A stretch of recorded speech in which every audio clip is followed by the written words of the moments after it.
علاء عبد الحميد المقدم، موجه اول التربيه الاجتماعيه باداره الدائره التعليميه. بنشكر قسم رياض الاطفال بالاداره على المجهود والنشاط اللي قاموا بيه. احنا قدام معرض شبه متكامل هيمنه الاداره السنه دي.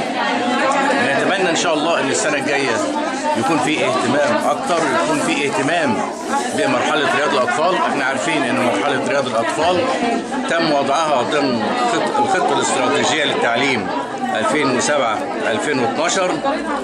بمراجعه الخطه الاستراتيجيه ديت ما تحققش فيها حاجه، يعني ما تحققش فيها اي انجاز. نتمنى ان شاء الله ان الوزاره تكون حاطه في اعتبارها مرحله رياض الاطفال، تقدم لها الدعم المادي والمعنوي والبشري.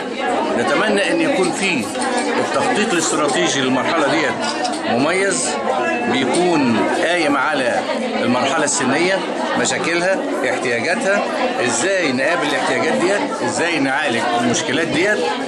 الطالب او التلميذ في المرحله دي، مرحله النمو بترتبط ارتباط اساسي بالنضج. ما نقدرش ان احنا ندي للتلميذ حاجات يتعلمها ما لم يكون هناك نضج معين ونمو معين جسماني ونفسي وعقلي واجتماعي.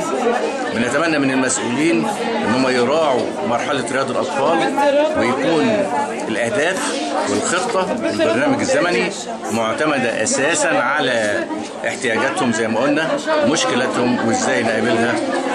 احنا قدام المعرض ونشكر الجميع، ونتمنى ان يكون المعارض اللي جايه افضل واحسن، وان شاء الله تكون افضل واحسن ان شاء الله. شكرا.